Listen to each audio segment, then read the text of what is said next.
Bonjour à toutes et à tous, je suis Thierry Burtin, je suis ravi de vous accueillir dans ce nouvel épisode consacré aux élections législatives partielles de la cinquième circonscription des Français de l'étranger, Espagne, Portugal, Monaco et Andorre. Aujourd'hui, nous recevons Johanna Morel. Bonjour Johanna. Bonjour Thierry, merci pour l'invitation. Eh bien, merci d'être présente aujourd'hui à Lisbonne et vous êtes donc la candidate du Rassemblement national, je précise. Alors, vous êtes conseillère régionale d'Occitanie depuis 2021. Vous avez vécu également au Portugal. Vous êtes déjà engagée dans notre circonscription lors des précédentes législatives, à savoir en 2024, avec un score honorable de près de 20%. Et donc, vous avez peut-être manqué le marchepied du deuxième tour pour 2000-2500 voix. Alors avec vous, évidemment, nous allons revenir sur votre parcours, vos expériences d'élus, vos priorités et votre vision pour les Français de notre circonscription. Mais avant, eh bien, je vais quand même faire un petit mot pour nos sponsors qui nous permettent aujourd'hui de pouvoir réaliser cette émission en direct. Voilà, ce programme est rendu possible grâce au soutien de nos partenaires et sponsors que nous remercions pour leur confiance et que vous pouvez retrouver dès à présent sur les principales plateformes Spotify, Deezer, YouTube en vidéo, en partenariat avec Lisboète Magazine, le magazine de la communauté francophone et française au Portugal. Cafimo, c'est bien plus qu'un courtier en crédit immobilier. C'est le partenaire de confiance des francophones pour réussir leurs projets immobiliers au Portugal. Cafimo, c'est aujourd'hui le numéro 1 des courtiers en crédit immobilier spécialisés dans les non-résidents et expatriés du monde entier, et notamment pour les francophones, ce qui en fait une référence incontournable. Leur service est totalement gratuit pour les clients, car ils collaborent directement avec les principales banques nationales afin de négocier les meilleurs taux aux meilleures conditions. Leur mission, un accompagnement sur mesure de A à Z pour faire en sorte que vos rêves deviennent réalité, tout en vous soulageant administrativement. Cafimo, c'est la connaissance du marché immobilier portugais et une équipe de professionnels à votre écoute, et que ce soit pour un achat, un financement, un investissement et même financer des travaux ou juste renégocier son prêt, leur équipe francophone vous accompagne pas à pas avec transparence et efficacité. Cafimo Portugal, et si le prochain projet réussit, c'était le vôtre. Et bienvenue aussi à Opticalia, Opticalia Campo de Ourique, votre opticien français lunetier à Lisbonne, spécialiste du visagisme et de la colorimétrie, pour que vos lunettes reflètent parfaitement votre style grâce à la technologie de mesure par l'IA. Vos prises de mesure en verres monofocaux ou progressifs sont d'une précision parfaite et certains verres peuvent être prêts en seulement 3 heures. Quel progrès quand on attendait plusieurs semaines pour avoir ces verres. Eh bien, en plus, il réalise vos examens de vue, vos bilans d'audition et il vous propose une sélection unique de plus de 30 marques prestigieuses comme Ray-Ban, Kaleos, Fendi ou Loewe, ainsi qu'un large choix de lentilles de contact. Leurs ordonnances sont reconnues par toutes les mutuelles portugaises et internationales avec des avantages exclusifs grâce à leur partenariat avec toutes les assurances portugaises. Et pour mieux vous servir, ils vous accueillent en français, portugais, anglais et espagnol. Leur ADN, parce que vous êtes unique, nous sommes différents. Voilà. Alors je rappelle que les sponsors associés à ces émissions sont totalement indépendants des candidats et ne participent en aucune manière à leur financement électoral. Leur soutien financier a pour seul objet de permettre la production de ces programmes et de contribuer à la vitalité du débat démocratique. Ce qui est important. Tout à fait, surtout pour les comptes de campagne. Surtout pour les comptes de campagne. Donc Johanna Morel, parlez-nous un petit peu de vous. Qui êtes-vous? Quel est votre parcours? Et puis, j'ai cru comprendre que vous aviez une expérience à l'étranger, notamment au Portugal. Est-ce que ça vous a un petit peu façonné? Est-ce que ça vous a apporté un petit peu une perception, une vue différente? Alors, tout d'abord, je me présente, je suis maman donc, de 2 enfants. Effectivement, j'ai un passif à l'étranger, notamment au Portugal pendant 5 ans, où d'ailleurs j'ai fait baptiser mes 2 enfants à Cascais, dans la petite chapelle de Cascais, où j'ai scolarisé mes enfants au lycée Charles-Pierre aussi pendant quelques années. Puis j'ai vécu aussi au Maroc pendant plus de 2 ans. Donc j'ai une connaissance de l'expatriation au sens propre du terme et littéral assez étendue, que ce soit sur la partie administrative, que ce soit sur la partie scolaire, éducative ou sur la partie fiscales qui aujourd'hui sont encore des préoccupations visiblement pour les Français de l'étranger et notamment sur la 5e circonscription. Je suis engagée au Rassemblement national depuis juin 2021. J'ai rejoint le Rassemblement Alors national. ça, on va y venir dans quelques instants, mais j'aimerais en tout cas que dans un premier temps, eh bien, on puisse parler effectivement de la vie que vous avez pu avoir ici au Portugal. Vous étiez dans quelle activité? Alors moi, j'étais dans une activité, je suivais mon mari qui était ici, donc chef pilote dans une compagnie aérienne. D'accord. Et donc mes enfants étant en bas âge à l'époque, j'ai donc été mère au foyer pendant mon expatriation au Portugal. Donc j'ai été, je dirais, presque plus expatriée que mon propre mari. Puisque moi, j'ai Vous êtes été... resté plus longtemps alors, je ne suis pas restée plus longtemps, mais c'est moi qui étais donc confrontée à la vie du la quotidien. vie courante, la Bien vie sûr. d'un quotidien, d'un expatrié, hein, l'inscription des enfants, l'inscription à la sécurité sociale, puisque nous avions un statut. Et c'est bien de le rappeler aussi qu'il y a différentes façons de s'expatrier. Il y a des gens qui sont détachés et qui ont toujours des salaires français, qui ont toujours les avantages de la France, Bien et sûr. puis d'autres comme nous. Nous étions des vrais résidents. J'avais une carte de résidente au Portugal, mes enfants, mon mari. Et donc, nous avons été fiscalisés au Portugal. Nous avons eu toutes les prérogatives à respecter du pays dans lequel on vivait. Et ça a été le cas également au Maroc. Donc, cela a fait de moi une personne assez au fait de toutes les difficultés qu'on puisse rencontrer, puisque le Portugal n'est pas la France, elle a ses propres règles, ses propres lois, le Maroc pareil, et je pense que c'est toutes les expatriations qui font justement la différence entre la France et évidemment les pays dans lesquels on réside. Alors justement, quel moment est-ce que vous avez des souvenirs, évidemment, dans cette période de votre vie personnelle ou professionnelle qui vous ont le plus marqué? Oui, le système de santé. Quand nous sommes arrivés, il se trouve que mon fils a fait une otite assez sévère qui a nécessité une hospitalisation. Nous n'avions pas encore les papiers de santé pour pouvoir l'hospitaliser dans une clinique privée, puisqu'on nous a demandé, on est allé dans la première clinique privée, c'est du vécu, hein. Oui, non, mais Donc on est arrivé, on nous a demandé un dépôt de 10 000 dollars, enfin 10 000 euros. Ou alors c'était l'hôpital avec une liste d'attente et mon fils avait une oreille qui avait triplé et qui pouvait endommager le cerveau, donc on n'a pas eu le choix que voilà, c'est des petits aléas, mais qui sont quand on est dans l'urgence, on n'a pas trop le choix. Et donc je sais pertinemment ce que peut entraîner une expatriation et le stress que ça peut provoquer aux gens qui souhaitent résider. Et on en discutait tout à l'heure à une de vos collègues. Il y a parfois des gens qui renoncent à l'expatriation au bout de 6 mois parce que c'est pas si facile de s'expatrier. Ça demande une capacité d'adaptation assez intense, à la fois linguistique, à la fois sociale, bien sûr. à la fois personnelle aussi. Et puis, il faut aimer les autres parce que si vous vous expatriez et que vous n'aimez pas les autres, vous restez chez vous, vous n'avez pas d'amis. Moi, j'avais pas de famille. Donc, du coup, ça vous ouvre en plus une capacité, une relation aux autres qui est assez intéressante, qui vous enrichit beaucoup.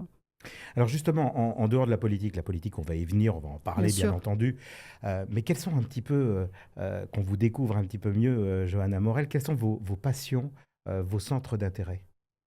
Mes centres d'intérêt de tous les jours? Oui, de tous les jours, vos passions. Alors, je suis sportive déjà, donc ça c'est très important pour moi. L'hygiène de vie, c'est ce que j'essaye d'inculquer à mes enfants au quotidien, parce que je pense qu'un esprit sain dans un corps sain, c'est pas qu'une expression, c'est un art de vivre. Donc ça, pour moi, c'est très important.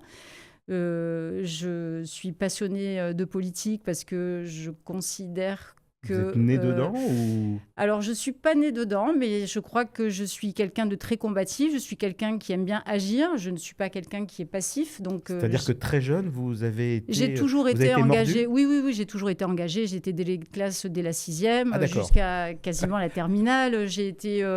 à l'IUT, j'étais vice-présidente de la junior entreprise. Dans les entreprises, je suis toujours montée à des postes de responsabilité parce que voilà, c'est dans mon ADN et que je ne fais pas les choses à moitié. Voilà, c'est ce qui pourrait me caractériser, c'est ce qu'on dit souvent à mon égard, c'est que je suis quelqu'un qui mène en général les dossiers jusqu'au bout. Je ne lâche pas. Quand je sais que c'est juste, quand je sais que c'est bien, alors je fonce pour essayer de défendre les dossiers. D'accord. Et donc, en fait, très jeune, en fait, alors, comme vous l'avez expliqué, vous avez très vite eu une sensibilité. Oui, j'aime pas les injustices non plus. Donc, je pense que quand on s'engage en politique aussi, c'est aussi pour essayer de gommer les injustices pour qu'on puisse vivre dans un monde meilleur. Donc ça, c'est l'objectif premier de mon engagement en politique. D'accord. Alors, dans votre vie personnelle, j'aimerais bien un peu savoir de quoi êtes-vous en fait la plus fière? Bon, évidemment, j'ai envie de vous dire de mes enfants, puisque le premier engagement que l'on a dans sa vie, c'est ses enfants, de pouvoir les éduquer correctement, de leur offrir un parcours qui puisse après s'envoler sans aucune difficulté, ce que je crois avoir réussi. C'est pas encore tout à fait terminé. Mes enfants, je suis assez fière d'eux et ils sont sur la fin de leurs études, donc c'est un objectif que j'ai réalisé.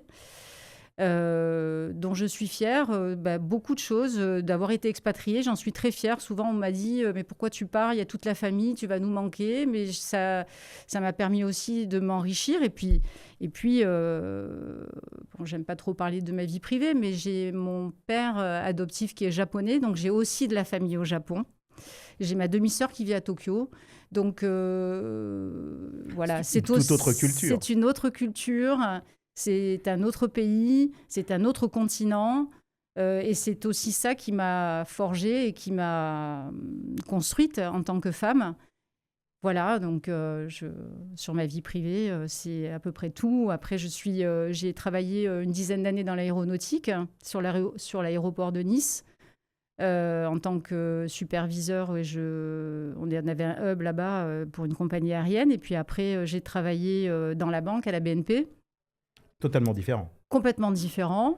Et pourquoi, c'est une remise pourquoi pas? C'est une remise en question, finalement. Comment? C'est une remise en question, c'est un petit peu... Non, pas du tout. Ça s'est présenté comme ça. Voilà, ça s'est présenté comme ça. Vous savez, aujourd'hui, qui peut prédire de garder son job pendant plus de 20 ans ou 30 ans? On est totalement d'accord. Donc, et après, je me suis lancée dans l'immobilier. Et c'est un secteur qui me plaît énormément puisque l'immobilier est un secteur éminemment politique. Voilà.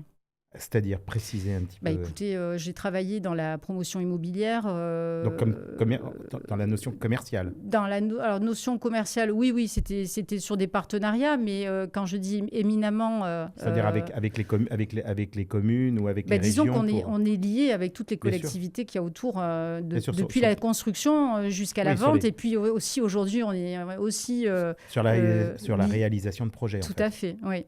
Voilà, donc dans l'immobilier, c'est un métier que j'aime beaucoup. C'est un métier aussi d'échange et de partage avec les personnes. Vous construisez un projet avec eux. Et dans la promotion immobilière, c'est pareil. Vous construisez un projet dans une cité.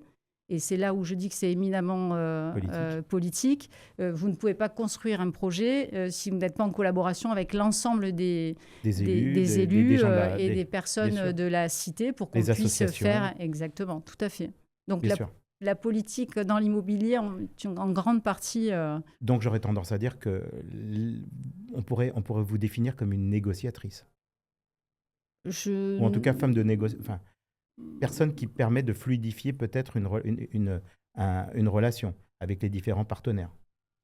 Disons que je sais, mener à bien un processus de négociation. Je ne suis pas trop mauvaise dans ce domaine-là. Alors, si un proche devait vous décrire en un seul mot, ce serait lequel? Combattante. Loyale. Loyauté, c'est ce qui revient. Mais pour moi, c'est tellement inné. Je ne comprends pas comment on peut trahir et manquer de loyauté. Donc, c'est pour moi... Même si la personne, ou même si les personnes changent de direction, dans ce cas-là, est-ce qu'il n'y aurait pas dans ce cas-là une frustration ou peut-être la volonté de voir autrement? Ou alors ça veut dire que vous suivez, quelles que soient les positions prises par l'engagement que vous avez. On a tous une capacité de discernement, heureusement. Et surtout quand on est des hommes et des femmes politiques, on appartient bien évidemment à un courant politique, mais on a aussi notre libre arbitre, heureusement. Alors, vous êtes conseillère régionale d'Occitanie. Vous avez été élue en 2021. Oui. Qu'est-ce que ce mandat vous a appris concrètement? Mon mandat m'a appris quasiment tout. Avant, vous n'étiez pas élue? Non, tout à fait. Avant, j'étais... Vous êtes arrivée... je suis arrivée... Ça fait un moment que je suis dans la politique. J'ai été d'abord militante sympathisante, pour la bonne et simple raison, c'est qu'on avait beaucoup déménagé. J'ai vécu à l'étranger, mais j'ai aussi changé de ville très souvent. Donc, pour m'inscrire dans un mandat de longue durée, c'était compliqué.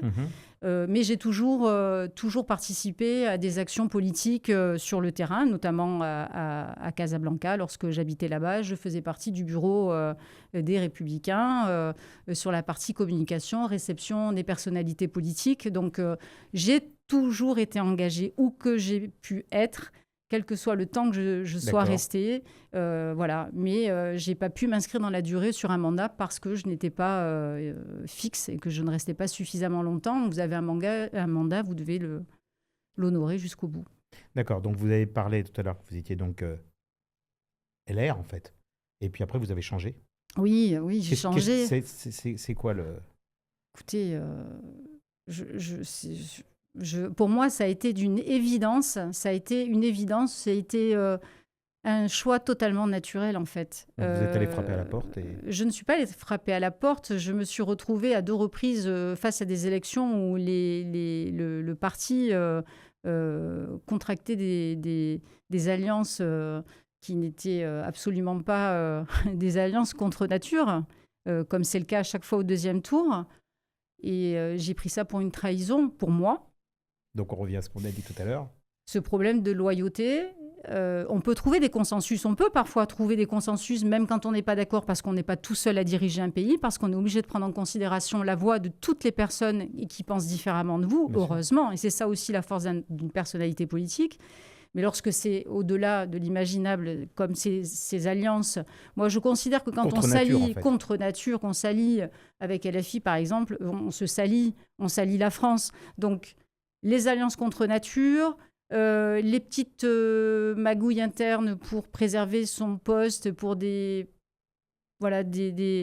prérogatives personnelles, pour ne surtout pas perdre les sièges, non, très peu pour moi.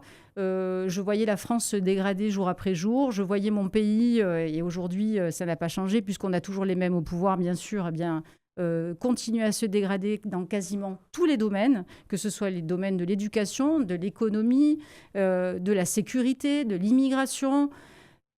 Donc, pour moi, le choix a été évident. Et aujourd'hui, je suis très heureuse d'appartenir à cette famille politique qui, elle, préfère perdre que de faire des alliances contre nature, mais au moins un discours pragmatique, de bon sens, qui est là pour défendre les Français et défendre la France surtout. Donc, justement, Johanna Morel, donc ça veut dire que vous êtes allé frapper, donc en gros, à la porte du Rassemblement national. C'était déjà, en fait, le Rassemblement national. Alors, c'est le Rassemblement national qui est venu frapper à ma porte, en fait. Bon, on inverse le schéma. Mais en tout cas, oui.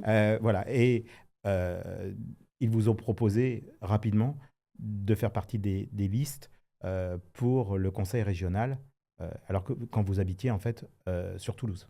Alors, j'habite pas Toulouse du tout. Ah, d'accord, mais enfin, la région. Oui. Tout à fait.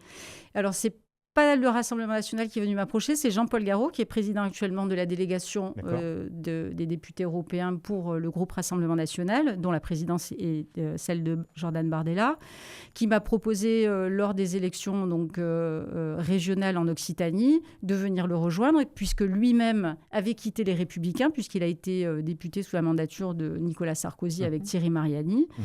Donc, on s'est rencontrés, on a discuté, nous partagions évidemment les mêmes convictions. Oui, nous avions fait un bilan qui était identique en fait, c'est-à-dire que lui aussi, déçu, a rejoint le Rassemblement national de la même manière que moi, et donc il m'a invité à rejoindre le Rassemblement national pour créer cette union des patriotes qui aujourd'hui, pour nous, est pour nous essentielle et représente vraiment le mouvement qui doit rassembler. Alors, donc aujourd'hui, vous êtes une élue, vous êtes au conseil régional, vous êtes très active. Pour certains, cette expérience, c'est un atout. Pour d'autres, ça peut être vu un petit peu, alors si demain, effectivement, ou comme là, actuellement, vous vous présentez comme un cumul. Selon vous, c'est un avantage ou un handicap ? Bien sûr que c'est un avantage.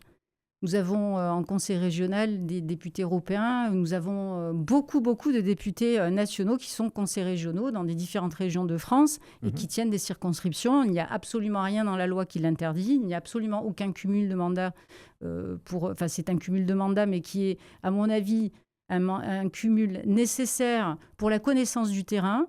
Parce que si on replace quand même le poste de député au niveau national, c'est quand même un poste... c'est un mandat qui doit défendre et porter la voix des Français, où qu'ils soient. sur des sujets nationaux. Et puis, effectivement, une autre partie de ce mandat qui doit porter la voix en circonscription, puisque chaque circonscription, il n'y a pas que les Français de l'étranger qui ont une circonscription spécifique. La personne qui est députée sur une circonscription rurale, évidemment, elle va porter la voix peut-être un peu plus des agriculteurs. Et puis la personne qui va être députée sur une circonscription un peu plus urbaine va porter un peu plus la voix sur les problèmes d'urbanisation, sur les problèmes de délinquance, qu'on voit peut-être un peu moins dans le monde rural, même si c'est plus vrai aujourd'hui. Donc en fait, le député doit contrôler ce que fait le gouvernement, doit légiférer, doit faire des propositions de loi et doit également porter la voix des personnes qui constituent sa circonscription avec ses spécificités, d'où les 577 députés et d'où les députés des Français de l'étranger. Voilà. Bien entendu. Mais aujourd'hui, on le rappelle, vous êtes conseiller régional d'Occitanie. Oui. Est-ce que, alors, la loi ne précise pas, ou en tout cas ne l'interdit pas, de cumuler les deux fonctions si demain vous êtes élu député? Pas du tout. On est d'accord. Pas du tout. Et puis en plus, j'ai envie de vous dire, je pense qu'un député qui n'a pas un mandat local... Donc ça veut dire que vous conserverez le mandat de conseiller régional. Oui, bien sûr. Et vous assumerez les deux. Bien sûr. D'accord. Non. J'ai envie... ce que j'explique, parce que je vous avais entendu dernièrement dans une interview. Oui. Et la question vous avait été posée. Oui. Mais je n'ai pas entendu la réponse. Donc maintenant, je suis content d'avoir la réponse. Alors, la réponse, et puis je vais vous dire, je vais le garder, oui, parce que Mais c'est bien. Cela me permet d'avoir un double discours à l'Assemblée nationale qui correspond parfaitement bien, en réalité, avec la fonction d'un député au niveau national. C'est à la fois de porter les préoccupations des Français sur le plan national, sur les sujets nationaux, et également sur les spécificités de la circonscription. Et je rappelle que c'est une circonscription qui est composée de 4 pays. On ne parle pas d'une circonscription avec quelques communes. Donc, aujourd'hui, j'ai envie de vous retourner la question et vous dire quel serait le député ou quel serait le lieu idéal pour vous, pour un député qui représente au mieux la circonscription. Moi, je dis qu'il n'y a pas de lieu idéal. Je pense que c'est dans l'organisation du mandat de ce député. Il faut savoir qu'il faut qu'on soit minimum à 3 jours, à 4 jours par semaine à Paris. Et ça, c'est immuable, pour pouvoir travailler correctement, parce qu'il y a quand même un travail parlementaire derrière qui est énorme. Et ensuite, vous avez un travail sur la circonscription. J'ai un suppléant. Alors justement, on va y revenir, on va évidemment en parler. En plus, il est présent, il vous accompagne dans vos déplacements aujourd'hui, en l'occurrence à Lisbonne. On va parler de votre binôme. Hein, oui. C'est comme ça que c'est comme ça que vous vous appelez. Donc j'ai un binôme. Vous voyez, j'ai recherché. Hein, j'ai recherché de l'information. Hein. Oui, c'est plus qu'un suppléant, c'est un binôme. De toute façon, moi, je considère que le suppléant doit être au fait de tout ce que je fais, puisque il est là pour me remplacer si demain je disparais ou si demain nous prenons le pouvoir en 2027 et que j'ai une autre fonction que celle de député, il prendra ma place. Donc pour moi, le suppléant, le député, d'ailleurs, on pourrait légiférer là-dessus pour donner un vrai statut aux suppléants. Je trouve que c'est un peu dommage qu'il n'en ait pas, sauf dans des cas extrêmes, parce qu'ils sont quand même extrêmement présents avec les députés. Souvent, les embauchent en tant que collaborateurs, ce qui sera le cas avec Monsieur Grégoire Lepoutre. Il a quand même une formation... Mais il y a quelques instants, quand on parlait en off avec Grégoire Lepoutre, et je pense qu'il acquiescera ce que je vais dire, il me disait qu'il était quand même pas mal surchargé. D'abord, qu'il ne s'attendait pas à ce que une campagne électorale soit aussi prenante et prenne autant de temps. Donc, il acquiesce.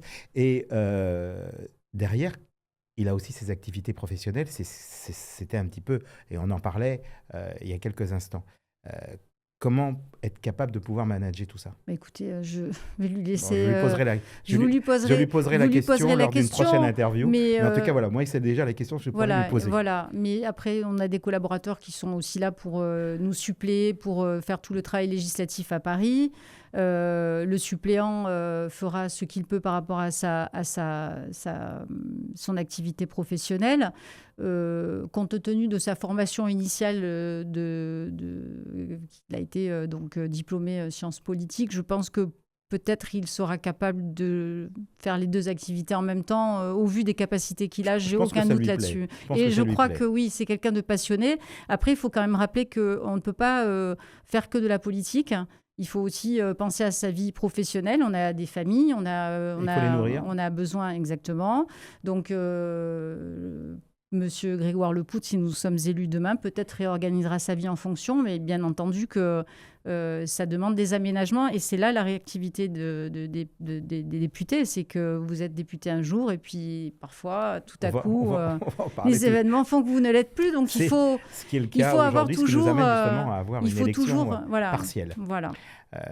Alors, Johanna Morel, vous avez obtenu un score élevé lors des dernières élections en 2024. Oui. Dans certains endroits de la circonscription, vous avez eu des scores qui étaient, on peut les citer, parce que de toute façon ils sont publics, plus de 40% je crois de mémoire à Monaco. 48, oui. Voilà. Donc oui. voilà. Une personne sur deux. Au Portugal, vous avez fait aussi un très bon score. Oui. Vous avez fait une campagne qui a été une campagne très courte, comme l'ensemble des candidats. Oui. Vous étiez inconnu, en tout cas sur la circonscription. Vous êtes arrivé. Qu'est-ce que vous avez retenu de cette... on va parler de mobilisation. Qu'est-ce que vous avez retenu de cette élection? Alors, sur les 3 semaines de campagne, je crois qu'on a eu 3-4 semaines de campagne. On avait l'occasion d'échanger à cette époque-là. Oui, tout à fait. Ce que j'ai retenu, c'est la gentillesse déjà des personnes qui m'ont entourée pendant plus de 3 semaines, comme ça, du jour au lendemain, au pied levé. Oui, il faut quand même le dire, parce que ces gens-là, ils sont disponibles, corvéables pour vous pendant 3 semaines, 4 semaines. Ils croient en vous. Donc déjà, j'en profite, je ne l'ai jamais fait, mais de les remercier. Il y en a 2 qui sont présents là devant moi. Et puis en fait, cette circonscription, je la travaille, puisque dans la présentation, je n'ai pas pu finir, mais je voulais dire que depuis 3 ans déjà, je suis responsable de la délégation des Français de l'étranger sur la 5e circonscription, que j'ai mis un certain nombre de choses en place pour pouvoir avoir un contact avec les personnes de la 5e circonscription, notamment des rendez-vous de 15 minutes en vidéo, des déplacements sur la circonscription. Je suis souvent en Espagne aussi, j'y étais encore il n'y a pas très longtemps. Voilà, donc on envoie des newsletters, on a une délégation qui est tenue par Jean-Alain Lacapelle et suivie de près par Jordan Bardella, puisque pour lui, cette délégation est une délégation importante, bien sûr. Elle n'existait pas il y a encore quelques années, Ça fait quelques années qu'elle existe. Mais elle n'avait pas cette oui, alors après, c'est toujours pareil. Plus le parti grossit, plus on commence à structurer. Et 3 millions de Français de l'étranger, ça... Voilà, c'est pas rien. Et puis les Français de l'étranger, j'ai envie de vous dire, il faut arrêter de dire les Français de l'étranger, ce sont des Français tout court. Et ils ont c'est droit, les Français qui vivent à l'étranger. Et ils ont droit... oui, voilà, non, mais ils ont le droit à la même attention. Voilà, donc d'où l'importance de cette délégation qui aujourd'hui est tenue par 12 personnes comme moi qui s'occupent de la circonscription. Et on essaye de les animer. On travaille sur un programme pour 2027, justement, au plus près des préoccupations et des inquiétudes des Français de l'étranger. Mais Johanna, justement, quand vous dites ce sont des Français comme les Français, enfin en tout cas les Français de l'étranger sont comme les Français, mais en droit, ils ne le sont pas. Ça dépend lesquels, ça dépend les statuts. En fait, si on prend sur l'aspect... Alors justement, comment vous positionnez? Alors j'anticipe une question que j'allais vous poser un peu plus tard, mais comment vous positionnez sur l'aspect, par exemple, fiscal? Parce que la notion de résidence principale ne s'applique pas pour les Français de l'étranger. En fait, et pour les fonctionnaires aussi. Donc, oui, mais vous avez une résidence principale à l'étranger. Oui. Bon, nous, en tant que Français, quand on a une résidence principale et on a une résidence secondaire... J'ai une résidence secondaire au bord de la mer et j'habite en montagne, je paye. J'ai une résidence secondaire et ma résidence principale, c'est celle où j'habite toute l'année. Donc là, c'est pour tout le monde la même chose que vous soyez au Portugal. Oui, mais les Français qui résident les Français de l'étranger qui résident à l'étranger, comme pour beaucoup, ont des liens étroits avec la France, naturellement. Oui, bien sûr. Qu'ils peuvent avoir une résidence, y vivre un certain nombre de mois dans l'année. Est-ce que donc vous considérez que ça reste une résidence secondaire? Ou est-ce que parce qu'aujourd'hui la loi est claire là-dessus, mais elle est claire pour tout le monde. Il y a des propositions aujourd'hui. Oui, vous savez. Non, mais vous, comment vous allez réagir? Alors moi, je vais vous répondre très simplement. Bien sûr. Si demain je suis élue, je vais faire un état des lieux sur chaque pays, parce que chaque pays a sa spécificité fiscale, d'une part, et d'autre part, chaque résident a une spécificité fiscale aussi. C'est-à-dire que vous avez des gens qui sont expatriés, des gens qui sont détachés, des gens qui sont résidents depuis très longtemps, qui ont la binationalité, qui n'ont jamais vécu en France et qui habitent aussi dans le pays de la circonscription. Donc, sur la spécificité des Français de l'étranger, il est à noter quand même que c'est des cas à chaque fois un peu différents. D'abord parce qu'on a une fiscalité dans chacun des pays qui est différente, d'une part, parce que la spécificité de chaque résident est différente, d'autre part. Donc c'est difficile de vous donner une proposition comme ça à l'emporte-pièce, mais je pense Ça veut dire que vous adaptez, on est obligé de s'adapter. D'accord. On ne peut pas faire la même chose avec un résident à Monaco et un résident au Portugal ou un résident à Madrid ou en Andorre. Il y a des gens qui vont à Monaco pour des raisons peut-être autres que pour ceux qui vont Pour au les Portugal. Français, c'est compliqué. Hein. C'est mieux Voilà. si on est belge ou Voilà. d'autres pour bénéficier des avantages. Parce que depuis Charles de Gaulle, Monaco, c'est compliqué. En tout cas, on n'a plus les mêmes avantages. Moi, je vais vous dire, on parle beaucoup d'avantages. Il faut parler de droit. Il y a des lois. Il y a des lois dans les pays dans lesquels on réside, des lois françaises, sans doute à adapter, des propositions à faire pour améliorer les choses, pour que les choses se passent mieux. Mais tout ça, ça s'étudie. On ne peut pas, comme ça, discuter. Alors, oui. Alors, par exemple, on est au Portugal. Le Portugal, évidemment, a fait parler... c'est un pays qui a connu un bond économique ces dernières années, qui a pu être poussé par une législation favorable à des investissements, par aussi permettre à un certain nombre de personnes... Alors, on a eu le Golden Visa, mais qui ne s'appliquait pas pour les Européens, mais qui s'appliquait pour l'ensemble des personnes extérieures. D'ailleurs, vous avez eu Madonna, je crois, qui est venue vivre ici. Oui, mais pas que Madonna. Mais on a d'autres. Mais oui, Madonna, mais pendant de nombreuses années, a été... je ne sais pas si elle l'a fait. En tout cas, moi, je n'ai pas échangé avec elle dernièrement et elle ne m'a pas dit si c'était elle est partie, de toute façon, oui, depuis. On lui a refusé le parc de Sintra, elle n'a pas aimé.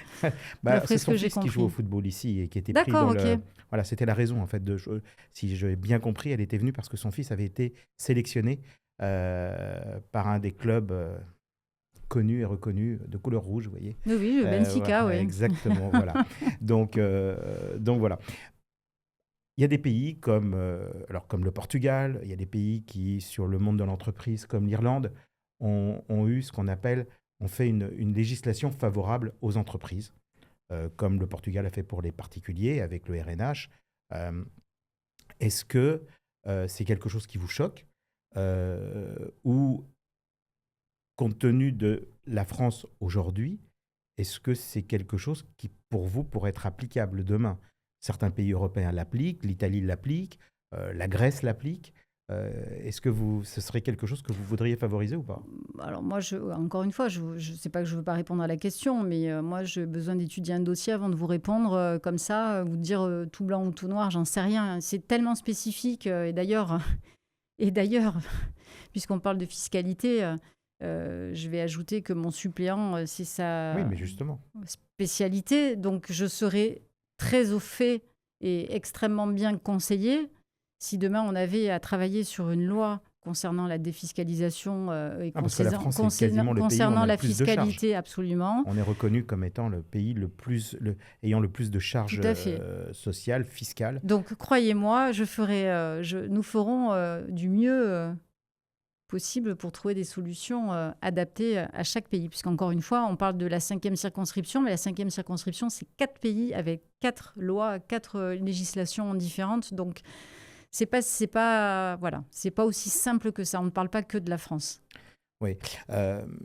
Juste pour finir sur ce sujet, on a évoqué le fait que pendant un moment, je crois que c'était en commission de finances, le RN avait été favorable, en tout cas, à une idée soutenue par LFI et avait voté favorablement pour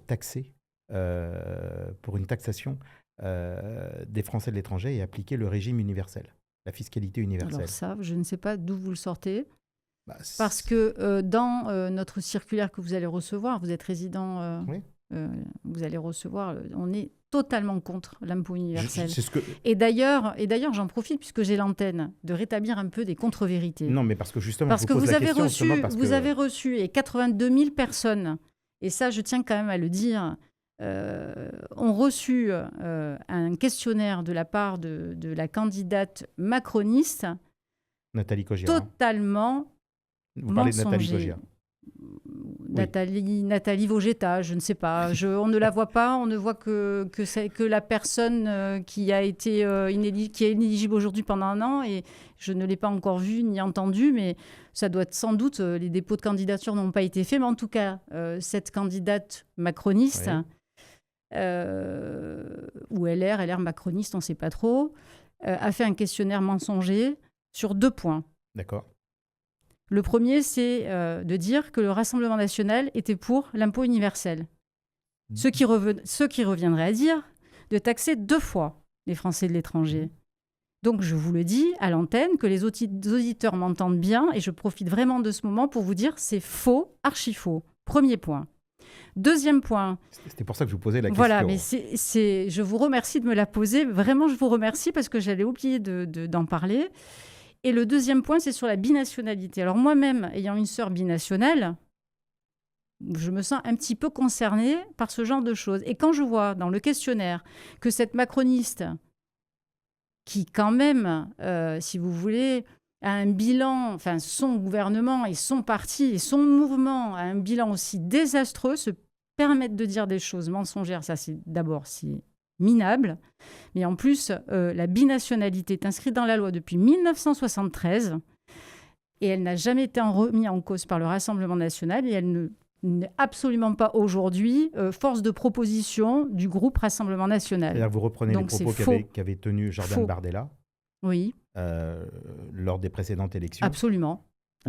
Où avait été déclaré le fait justement de donner la priorité.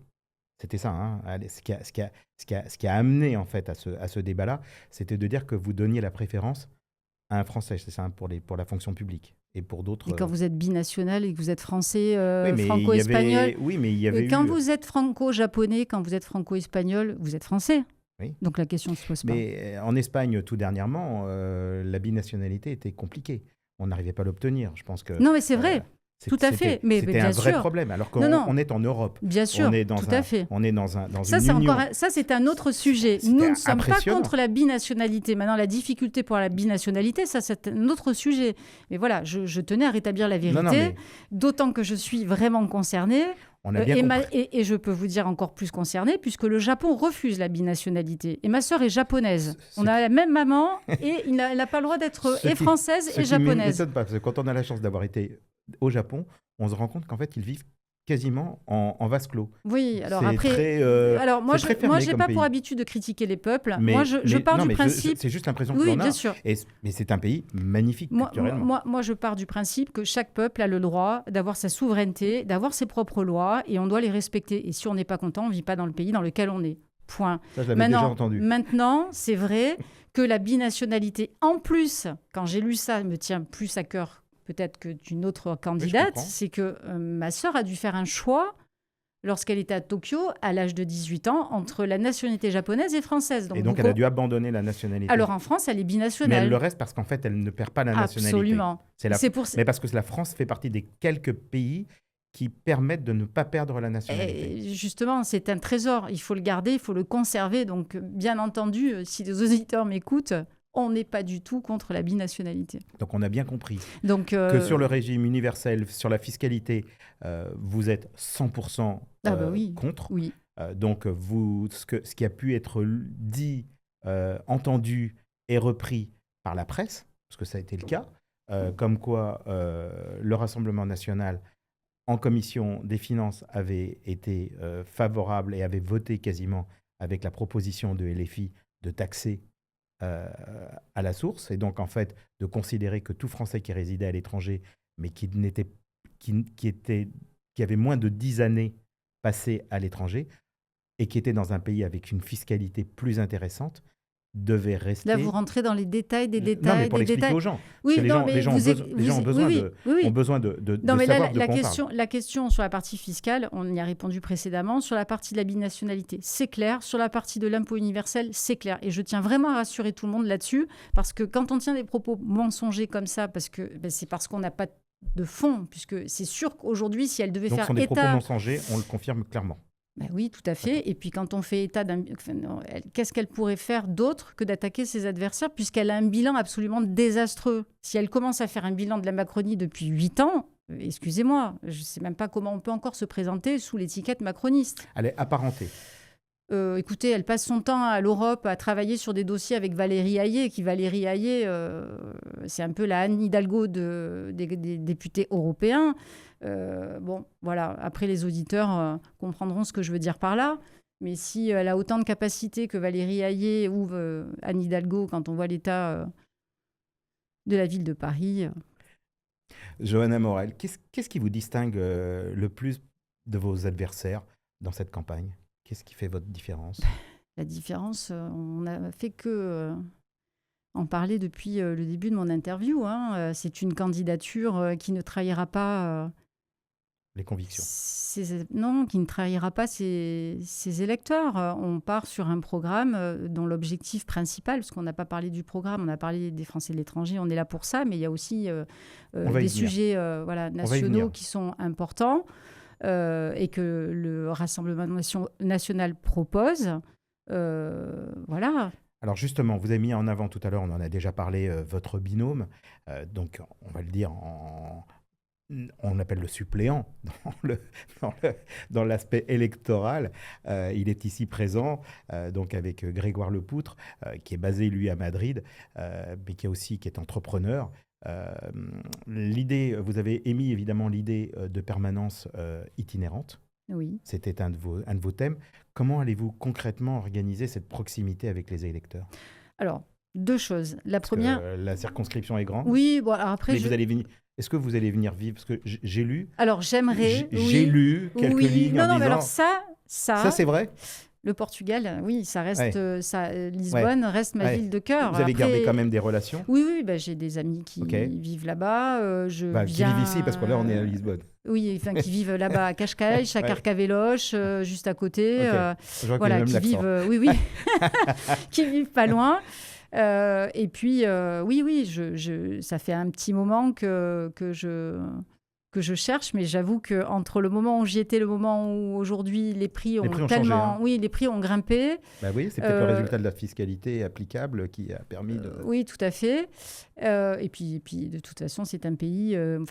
après, moi, je suis vraiment fan du Portugal. Quand on y est, on y vit. La vie est douce, les gens sont gentils. Le Portugal, c'est un art de vivre, quoi. Un art de vivre. Si vous êtes élu, quelles seraient vos 3 priorités immédiates ?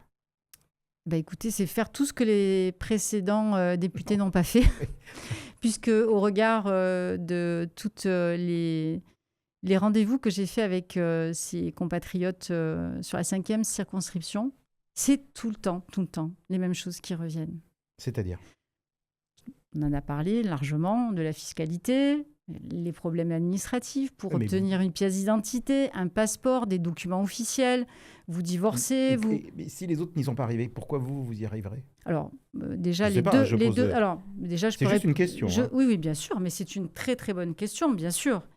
D'abord, le poste de député, précisément, qui correspond aux Français de l'étranger, est assez récent, puisque avant il n'existait pas. Il a été Nicolas créé. Sarkozy. Voilà, il a été créé. Et donc, il a fallu une forme de mise en place et surtout une forme de...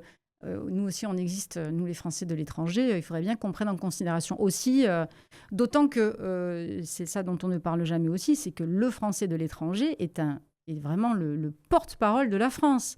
C'est-à-dire c'est son ambassadeur. C'est son ambassadeur. Et ça, on le dit jamais assez. Mais qui, mieux qu'un expatrié qui vit dans un pays, quel que soit le pays dans le monde entier, peut représenter la France ? Donc je considère que tout cet effort de promouvoir la France, de promouvoir la langue, de promouvoir la culture, tout ça n'est pas assez mis en valeur. Donc je pense que sur la partie culturelle, il y a encore beaucoup de choses à faire. Il faut aider les Français qui sont à l'étranger pour essayer de développer justement cette culture française qui aujourd'hui, peu à peu, se moule dans une espèce de culture anglo-saxonne. On parle tous anglais, on essaye de se débrouiller. Non, il faut continuer à parler français à l'étranger. On a plein de pays où on parle français. Il faut absolument que les lycées français perdurent, bien sûr, et qu'ils puissent continuer. Et malheureusement, ils sont hors de prix, donc il va falloir trouver des solutions. Aujourd'hui, à pouvoir faire suivre à leurs enfants l'enseignement français. Et oui. pour opter pour l'enseignement local ou Ah oui, voilà. bien sûr, parce que ça ampute trop le pouvoir d'achat. Donc aujourd'hui, je crois que c'est 1 sur 3 qui renonce à scolariser son enfant dans un lycée français, ce qui est complètement dramatique.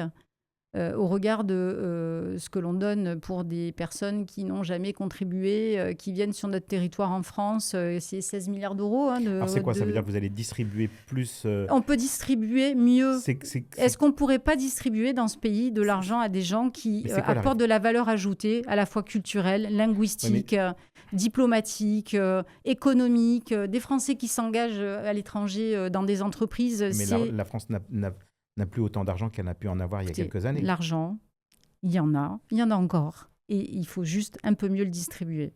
Voilà, tout simplement. Il y a des gens aujourd'hui qui reçoivent des contributions de la France qui n'ont jamais travaillé, qui ne sont même pas français, qui n'ont rien apporté au pays.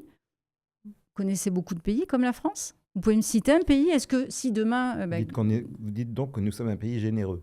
Nous sommes un pays très généreux. Alors, je n'ai pas envie de stigmatiser parce que ce n'est pas nécessaire. Tout le monde sait là où je veux en venir. Mais je trouve quand même logique que l'on favorise quand même ces Français de l'étranger qui sont pour moi une richesse pour la France aujourd'hui. Et vous savez, quand je suis amené à voyager, beaucoup voyager, à avoir plusieurs centres et on se rend compte que plus on est distant de la France, moins les gens se sentent reliés à la France. C'est une perception en tout cas, c'est que quand on va plus vers l'Amérique latine ou d'autres pays, les gens se sentent moins, ou en tout cas ne se sentent pas soutenus. Donc quelque part, ça se perd. Ça se perd de plus en plus. Et culturellement, Quand les gens vous êtes au bout du monde et que vous décidez de vivre dans un autre pays, on ne va pas vous accompagner, vous tenir la main. C'est un choix que vous avez fait. Mais ça veut dire quoi? Ça veut dire que demain, vous allez vouloir relancer l'enseignement français à l'étranger. Mais pour moi, c'est primordial, parce que ça fait partie de la diplomatie française. Je pense que, même sur le plan de la défense, que des gens dans des pays, et dans de nombreux pays, parlent la langue française, c'est un atout pour la défense, pour la France, c'est indispensable pour moi. C'est quand même par la langue qu'on arrive à avoir des relations avec les gens, c'est primordial.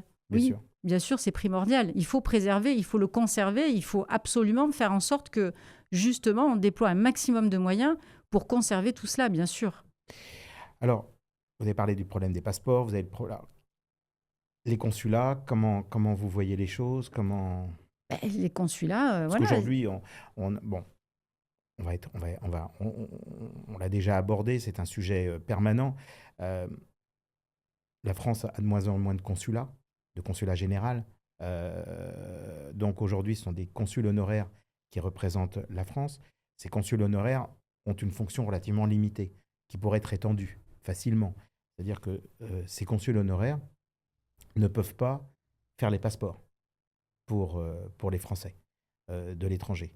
Donc ça oblige ces Français, lorsqu'ils habitent aux Açores, lorsqu'ils habitent à Madère, lorsqu'ils sont sur d'autres îles, ou même quand on est en Espagne avec des distances, même ne serait-ce qu'au Portugal, quand les gens vivent à Porto ou vivent en Algarve, il y en a qui renoncent. C'est X kilomètres pour venir à l'ambassade, enfin au consulat de France à Lisbonne, pour faire ses papiers. Voilà. Donc ça, c'est l'obligation. Après, le consul honoraire pourra leur remettre les papiers. Est-ce que ça fait partie des choses sur lesquelles vous allez travailler, qu'on puisse changer un peu ces lois pour permettre justement Je pense que c'est indispensable. En fait, c'est là où le lien aussi peut se perdre. C'est-à-dire que quand j'entends des Français expatriés me dire j'ai renoncé à faire ma carte d'identité parce que tu comprends, Johanna, j'ai 70 ans. C'est un droit en plus. Oui, on doit protéger nos Français au-delà des frontières. On doit être présent, mais bien sûr, mais c'est évident. Non, mais pour moi, c'est évident. Mais je ne comprends pas que les précédents députés n'aient pas pu... je ne sais pas, améliorer un minimum. Enfin, il y a la personne que vous avez interviewée précédemment, il y a eu une ambassade à Séville qui a fermé. Elle vient se présenter en candidat pour les législatives et donc défendre les Français de l'étranger. Qu'a-t-elle fait lorsqu'il y a eu la fermeture à Séville? Qu'a-t-elle fait? Pourquoi ça a fermé? Puisqu'il est là aujourd'hui pour représenter les Français de l'étranger et malheureusement, là où lui-même avait été nommé, le consulat, ça a fermé. Non, excusez-moi. le consulat général a fermé à Séville du Oui. jour au lendemain Oui. parce qu'on a décidé de réattribuer les fonds sur d'autres consulats à l'étranger, dans d'autres pays, qui avaient peut-être un besoin supplémentaire. Et on lui a demandé... Oui, on déshabille Non, Paul mais, pour non, mais habiller on lui a Pierre. demandé à lui... C'est la Non, Macronie, mais en c'est fait. lui. Oui. C'est donc, on lui a demandé à lui de devenir consul honoraire et donc d'assumer la Oui. fonction, chose qu'il a faite pendant 5 ans. Et donc là, au terme de ce mandat, où là, d'ailleurs, il a ensuite 1 an de devoir de réserve, sur lequel il ne peut pas s'engager politiquement. Aujourd'hui, il est libéré de cet engagement et donc il a le droit de se présenter. Donc il a fait il a tenu à bras-le-corps un consulat, alors que et en plus il a augmenté les résultats de ce consulat. En tout cas, voilà. Bon, donc ça a été positif.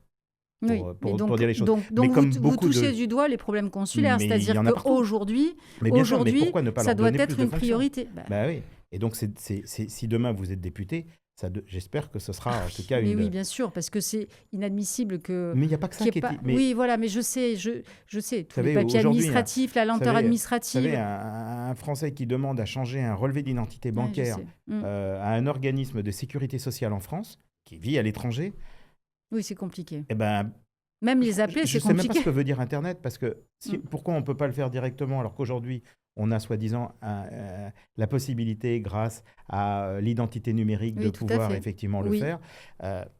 On ne peut pas. On peut pas. Et donc, en fait, le seul système, c'est d'envoyer une lettre recommandée ou de l'étranger. Alors, Mon suppléant me parlait de son fils qui a dû se lever 4 ou 5 fois à 6 heures du matin pour essayer d'être le premier à l'ambassade pour pouvoir obtenir sa carte d'identité ou son passeport. Enfin, ça relève du... pour renouveler, ouais. Voilà, c'est fou. Donc, effectivement, là aussi, moi, je ne comprends pas cet acharnement sur les Français de l'étranger qui ont autant de droits que les Français qui vivent en France. C'est vrai qu'ils ont été longtemps oubliés. C'est vrai que c'est un mandat qui a été créé justement pour eux. Ça, ouais. Et au regard des préoccupations principales, donc des 3 dont on parle depuis tout à l'heure, on tourne en boucle là-dessus. Ça tourne en boucle depuis le début des mandats de ces députés, soi-disant destinés pour les Français de l'étranger. Donc ça n'a jamais été aujourd'hui. Ça n'a jamais été, je pense, par les gouvernements successifs, dont je ne fais pas partie et dont le Rassemblement national n'a jamais fait partie. Et j'espère que nous serons bientôt au pouvoir pour pouvoir changer les choses, n'ont jamais fait partie des priorités. Donc finalement, les Français de l'étranger ont voté pour des groupes politiques qui n'ont jamais pris en considération leurs attentes. Alors si la ligne du Rassemblement national allait à l'encontre des intérêts des Français de l'étranger, les fameux FDE, est-ce que vous, Johanna Morel, vous suivriez la discipline du parti ou vous défendriez vos électeurs ? Alors écoutez, ça dépend des sujets, mais il y a un jour, on peut avoir un sujet sur lequel... Je vais vous faire une réponse... pas de Normand, pas de Normand, parce qu'on est au Portugal. Je vais vous faire une réponse par rapport à la façon dont travaille le groupe Rassemblement national à l'Assemblée. La priorité des priorités, c'est les Français. Ce sont les Français. Donc je ne vois pas bien à quel moment... le groupe Rassemblement national de l'Assemblée nationale ferait des lois qui iraient à l'encontre de l'intérêt des Français. Voilà. En fait, c'est une question, je n'ai pas de réponse parce que quand je vois le travail législatif en faveur des Français, où qu'ils soient, quoi qu'ils fassent, quelle que soit leur sociologie, je ne vois pas pourquoi les Français de l'étranger seraient exclus de ce discours-là. Johanna, on est totalement d'accord, on parle bien de la même chose, mais on peut appliquer, ou en tout cas on peut avoir la volonté de faire une loi qui répondent aux attentes des Français pour les Français qui résident dans l'Hexagone, mais qui puissent, à un moment ou à un autre, être contraires aux intérêts des Français qui, eux, sont à l'étranger. D'autant plus que ces Français de l'étranger ont souvent été vus je vais faire une et réponse. perçus un petit peu comme en ayant eu une image qui ne correspond pas à la réalité, parce que la plupart du temps, on a vu ça comme des exilés fiscaux. Je vais vous répondre très facilement. Donc vous ne voyez pas comme des... Non. C'est-à-dire que moi, je sais que si demain, il y avait des propositions sur des lois qui iraient à l'encontre des Français de l'étranger, on a un groupe politique extrêmement ouvert avec des discussions avec Marine Le Pen, qui est donc quand même la présidente du groupe. Vous la rencontrez de temps en temps? Je la rencontre très souvent. C'est quelqu'un d'extrêmement abordable qui connaît tous ses élus parfaitement bien. Elle connaît le nom et les prénoms de tous ses élus. On se réunit au moins 2 ou 3 fois par an. D'ailleurs, on se réunit très bientôt là à Bordeaux pour notre meeting de rentrée et nous allons donc passer un peu de moments tous ensemble pour justement discuter et écouter notre Oui, présidente. c'est la période actuellement où toutes les Voilà, formations c'est la politiques rentrée font la politique, rentrée. mais pour la C'est connaître c'est la maintenant grande depuis période. 4 ans, c'est une femme qui est courageuse, qui a beaucoup, beaucoup de courage, parce que c'est pas facile d'abord d'être une femme en politique, très clairement. Mhm. Et puis, elle porte un changement, donc c'est toujours difficile. Mais c'est quelqu'un avec qui on peut discuter, avec qui on peut avoir un dialogue. Et demain, s'il y avait effectivement une loi qui pourrait, Donc ça veut dire que vous pouvez lui parler sans filtre. avec Marine Le Pen, il n'y a Et aucune difficulté. Et Jordan Bardella, pareil, il y a beaucoup d'ouverture d'esprit, il y a beaucoup de facilité de discussion avec eux. Euh, il n'y a pas ce qu'il y avait chez les LR, justement, où on avait moins d'accessibilité avec les présidents. Il y avait vraiment une hiérarchie, que ce soit Jordan Bardella ou Marine Le Pen. Si on a besoin d'aller au contact pour discuter, ils sont toujours là et les bureaux sont toujours ouverts. Alors, je vais vous parler d'une personne qui va sûrement vous faire réagir dans quelques instants. Il s'agit donc du député sortant, qui a été invalidé, comme vous le savez, donc Stéphane Vojetta. Oui, condamné d'une inéligibilité d'1 an. Qui a été donc validé, en tout cas Condamné, par le Conseil oui. constitutionnel, démissionnaire, donc démissionné d'office. Ça s'est passé dans une journée, c'était le 11 juillet. Alors Stéphane Vojetta s'est fortement investi dans la loi influenceur, mais aussi sur la régulation des accès à des contenus dits pornographiques et violents pour les mineurs. La France prenant évidemment le lead sur ces sujets. Alors, vous êtes, en plus, vous l'avez dit, vous êtes une maman.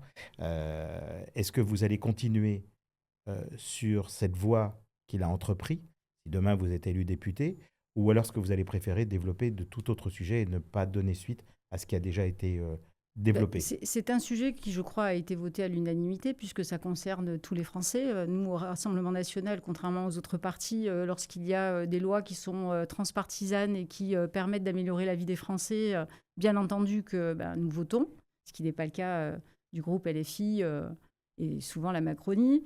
En revanche, là, en l'occurrence, le groupe Rassemblement national a toujours travaillé de façon transpartisane quand il y avait l'intérêt des Français. Cet article de loi a été voté par Arthur Laporte, ouais. Qui n'a pas du tout été invalidé ni éligible pendant 1 an. Donc le travail parlementaire va continuer. C'est lui qui porte cette loi. Il est PS.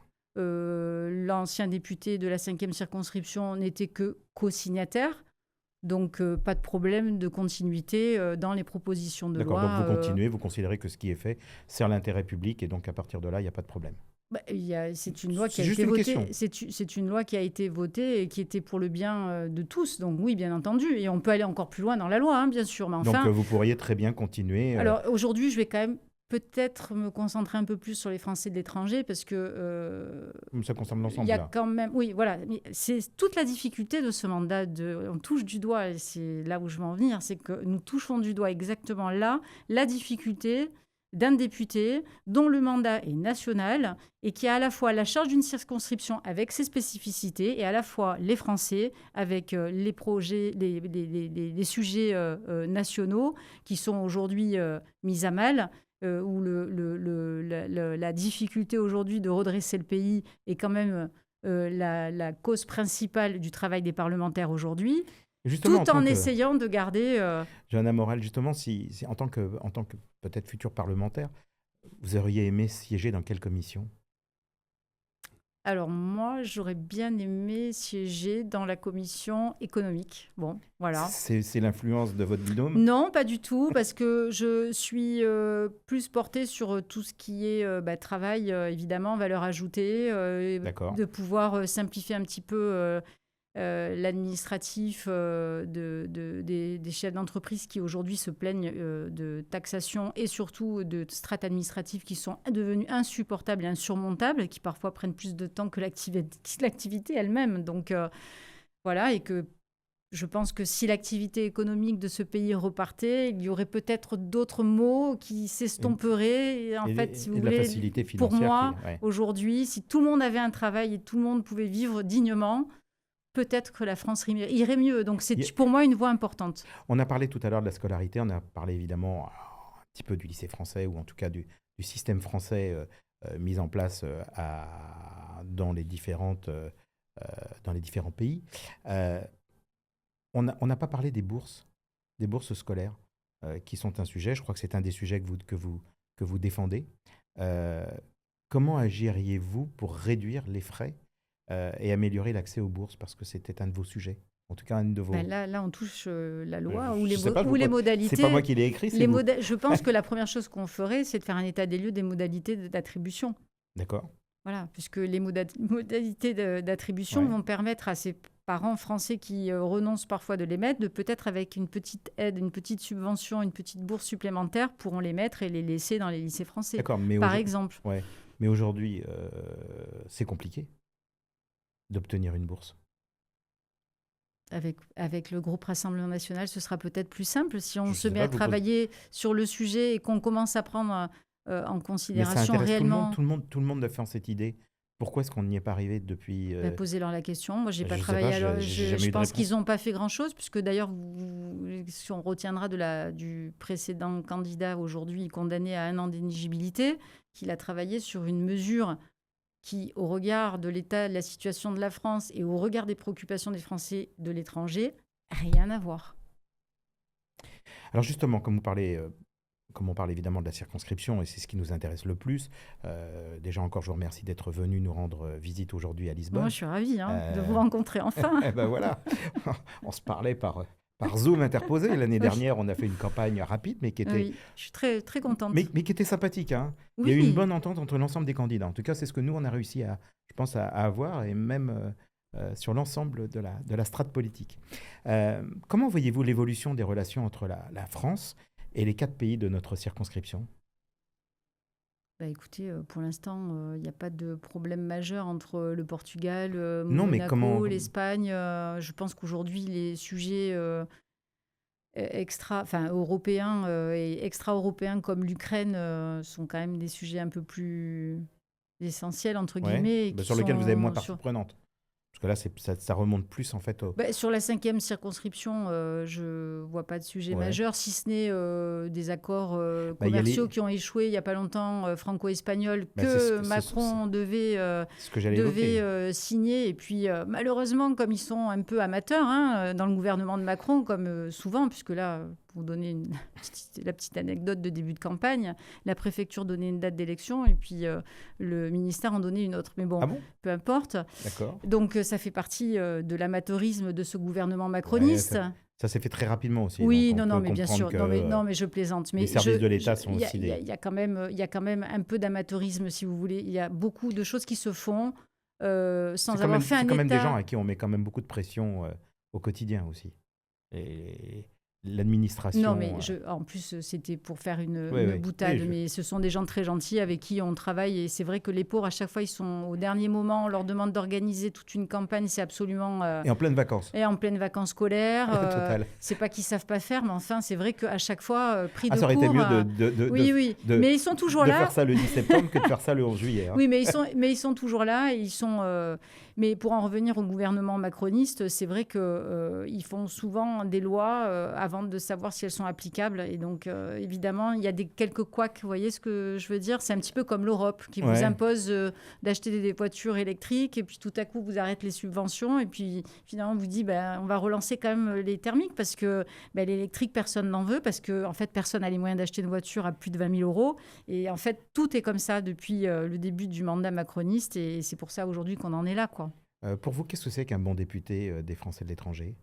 Un bon député français de l'étranger est qui porte leur voix et qui essaie au sein de l'Assemblée nationale de porter leur voix et leurs préoccupations, leurs inquiétudes et à la fin... Avec le binôme? avec un binôme extraordinaire qui est quand même diplômé sciences politiques. Donc, je pense qu'il a aussi une petite connaissance Oui, mais c'est pas parce qu'on est diplômé de sciences politiques que pour autant... Je pense que pour légiférer, il y en a beaucoup qui sont diplômés et qui ont fait l'ENA ou qui ont fait d'autres écoles, que ce soit école de l'administration ou d'autres écoles, ou HEC ou d'autres grandes... Je m'excuse de ne pas citer de l'ensemble. Il y a des députés qui ne sont pas diplômés et qui sont de très bons députés. Et voilà, aussi, vous avez les gens du terrain, et vous considérez d'ailleurs comme une personne de terrain. Votre binôme, donc avec Grégoire Lepoutre, sera-t-il central, donc si j'ai bien compris, il sera central dans cette mission? Oui, oui. Donc c'est-à-dire que si vous ne pouvez pas vous déplacer, il sera amené à se déplacer et à vous représenter un petit peu partout dans les différentes... donc je termine parce qu'on fait on saccade un petit peu mon pauvre Grégoire Lepoutre, mais il est aussi là parce qu'il représente l'Union des Patriotes. Et ça, c'est très important de le dire. Il est donc l'Union il a rejoint... On le rappelle, c'est Éric Ciotti. C'est Éric Ciotti. C'est-à-dire qu'il était à l'époque... il a d'ailleurs le livre qu'il... D'accord, il était, on ne fera pas de publicité, hein, mais il était, non pas que, mais voilà, donc qui était LR et qui a abandonné, décidé de rejoindre, comme beaucoup aujourd'hui de personnes qui ont rejoint le Rassemblement national et qui Grégoire a... Donc on a compris que effectivement vous allez un petit peu vous partager le temps, vous allez faire des permanences qui seront des permanences itinérantes. Oui, très important pour moi. Moi, je suis quelqu'un de terrain. Voilà, donc ça veut dire qu'en gros, toutes les X semaines... Toutes les semaines, nous serons présents dans un des pays de la circonscription. On va tourner, ça va être aussi en fonction des besoins. Si j'ai un peu plus de demandes sur l'Espagne, peut-être qu'on sera un peu plus présent sur l'Espagne parce que l'Espagne représente quand même un grand nombre d'électeurs. Et s'il faut mettre... Trois fois celle du Portugal. 3 fois celle du Portugal. Donc, même s'il y a beaucoup de gens qui ne sont pas inscrits sur les listes électorales. Et d'ailleurs, on pourrait quand même le rappeler que je pense que c'est important de s'inscrire sur les listes électorales. Oui, tout à fait, oui. Pour toutes les raisons du monde. Oui, il n'y a pas que pour voter. Il y a aussi pour aujourd'hui le monde qui bouge. On est à l'abri de rien. Demain, il se passe quoi que ce soit. Qui bouge avec il est toujours bon pour le gouvernement de savoir où nous sommes pour avoir... Le fil d'Ariane. Absolument. Travail en ligne, autre solution innovante. Oui, travail en ligne, ça je le fais déjà avec mes rendez-vous. On va avoir un WhatsApp avec Johanna Morel, on pourra vous contacter directement. Moi, je suis... Alors, oui, je sais pas, je vous pose les questions. Mais, donc, je vous réponds, je suis joignable, oui, tout le temps. 24/24. 24/24. 7 sur 7. 7 sur 7. Voilà. C'est presque 7-Eleven. C'est 7-Eleven, comme au Japon d'ailleurs. Il y en a c'est plein. Pour ça que excusez-moi, c'est justement pour ça que je vous fais un petit peu l'allusion. Non, mais une députée de terrain qui sera présente, qui sera beaucoup à l'écoute. Je crois beaucoup à l'écoute, à la communication. Je crois beaucoup à l'échange. Je pense que le fruit du travail d'un député, c'est ça. Et alors, justement... Qu'est-ce que vous répondez à ceux qui disent que les députés des Français de l'étranger sont souvent loin et déconnectés, c'est-à-dire qu'ils passent leur temps à Paris et qui ne sont jamais dans leur circonscription? Alors, je vais vous dire. Dites-le-moi. Tous les députés, quels qu'ils soient et quelle que soit la circonscription, c'est toujours le reproche que l'on fait aux députés. Okay. Et donc, j'en reviens à ce que je disais au départ. Le mandat d'un député, c'est d'être à Paris, d'assister aux séances, de participer aux commissions. Il faut bien qu'il y ait un travail de fond. On peut discuter, on peut échanger, on peut communiquer, on peut aller sur le terrain. Bien sûr, il faut qu'on soit proche de nos électeurs. C'est eux qui nourrissent notre travail parlementaire. Et sans ça, on ne vaut rien, parce que nous sommes portés par la voix de nos électeurs. Et ça, c'est le plus important. Mais il y a un travail de fond à faire législatif que nous sommes obligés de faire, bien évidemment, à l'Assemblée nationale, puisque nous ne pouvons pas... La voix que nous portons de nos électeurs, nous sommes après les représentants de ces électeurs auprès des autres formations politiques. Et nous rentrons dans un débat politique qui se passe uniquement à Paris.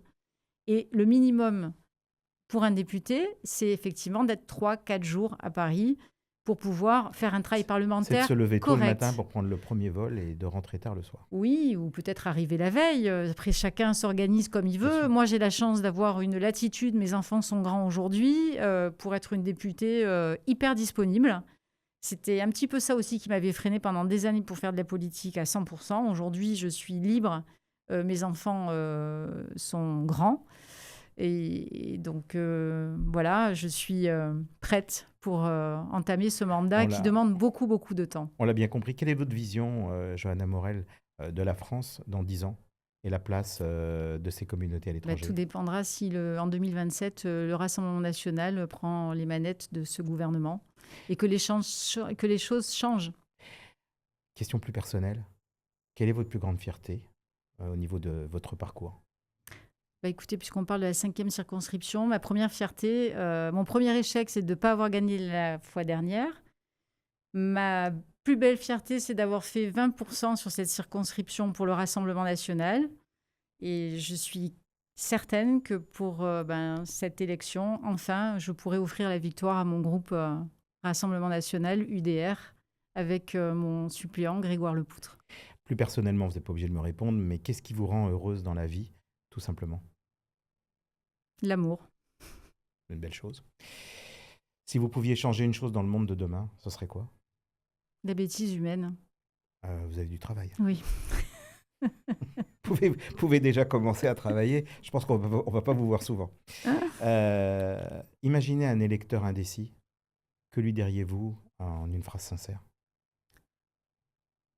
Je suis la seule voix qui portera la voix des Français de l'étranger à l'Assemblée nationale de façon sincère, de façon combative. Et j'espère que je pourrai lui offrir à cette personne indécise, enfin, la solution à ces 3 priorités qui perdurent depuis 10 ans sur cette circonscription. Et une de mes dernières questions, c'est, ou d'ailleurs la dernière, que voudriez-vous que les gens disent de vous après avoir écouté cette interview? Que je suis une personnalité loyale, humaine, très important pour moi. Et j'espère qu'ils vont retenir que je suis à leur écoute, que je suis disponible et que surtout, après m'avoir écouté, ils n'hésitent pas à me contacter pour discuter, échanger. Je me ferai un plaisir de leur répondre. Merci beaucoup, Johanna Morel, pour avoir Merci à accepté vous. de consacrer du temps et Merci. de venir nous rendre visite pour avoir un entretien en présentiel donc à Lisbonne et donc d'avoir partagé avec nous votre parcours, vos priorités et votre regard sur les Français de l'étranger et tout particulièrement sur les Français du Portugal, d'Espagne, de Monaco et d'Andorre, on n'oubliera pas. Alors je rappelle que cet entretien s'inscrit dans une série dédiée à l'ensemble des candidats de la 5e circonscription, afin que chaque électeur puisse comparer et se forger sa propre opinion avant le scrutin. Je rappelle aussi que ce podcast est présenté avec le soutien de nos sponsors et partenaires, et que nous remercions d'ailleurs pour leur appui. Vous retrouverez bien entendu l'intégralité de nos épisodes sur Spotify, sur Deezer, sur YouTube et sur les réseaux sociaux. Voilà, pour dire les choses. De la même manière, je rappelle donc merci à vous auditeurs pour votre fidélité et surtout, n'oubliez pas d'aller voter. C'est un point très important, on ne le rappelle pas assez. Cafimo, c'est bien plus qu'un courtier en crédit immobilier, c'est le partenaire de confiance des francophones pour réussir leurs projets immobiliers au Portugal. Cafimo est aujourd'hui le numéro 1 des courtiers en crédit immobilier spécialisés dans les non-résidents et expatriés du monde entier, notamment pour les francophones, ce qui en fait une référence incontournable. Leur service est totalement gratuit pour les clients, car ils collaborent directement avec les principales banques nationales afin de négocier les meilleurs taux aux meilleures conditions. Leur mission, un accompagnement sur mesure de A à Z pour faire en sorte que votre rêve devienne réalité, tout en vous soulageant administrativement. Cofimo, c'est la connaissance du marché immobilier portugais et une équipe de professionnels à votre écoute, que ce soit pour un achat, un financement, un investissement, et même financer des travaux ou juste renégocier son prêt. Leur équipe francophone vous accompagne pas à pas avec transparence et efficacité. Cafimo Portugal, et si le prochain projet réussit, c'était le vôtre. Donc vous voyez, Johanna Morel, si demain vous avez besoin, eh bien, ils pourront répondre à vos attentes. Et puis, pour mieux comprendre la politique, eh bien, effectivement, on a aussi, de la même manière, Opticalia Campo de Ourique, qui est un opticien français, lunetier à Lisbonne, qui est spécialiste du visagisme et de la colorimétrie, et pour que vos lunettes reflètent parfaitement votre style. Grâce à leur technologie de mesure Paria, vos prises de mesure en verres monofocaux ou progressifs sont d'une précision parfaite et certains verres peuvent être prêts en seulement 3 heures. Quel progrès quand on attendait des semaines. Et en plus, ils réalisent vos examens de vue, vos bilans d'audition et ils vous proposent une sélection unique de plus de 30 marques prestigieuses comme Ray-Ban, Kaleos, Fendi ou Loewe, ainsi qu'un large choix de lentilles et de contacts. Leurs ordonnances sont reconnues par toutes les mutuelles portugaises et internationales avec des avantages exclusifs grâce à leur partenariat avec toutes les assurances portugaises. Et pour mieux vous servir, ils vous accueillent en français, portugais, espagnol et anglais. Et leur ADN, parce que vous êtes unique, nous sommes différents. Voilà, donc on remercie nos sponsors et je rappellerai que les sponsors associés à ces émissions sont totalement indépendants des candidats et ne participent en aucune manière à leur financement électoral. Leur soutien financier a pour seul objet de permettre la production de ces programmes et de contribuer à la vitalité du débat démocratique. Merci pour nous avoir consacré ce temps, Merci Johanna beaucoup Morel. Thierry de m'avoir reçu. Et comme je dis à chaque candidat, bonne chance. Merci.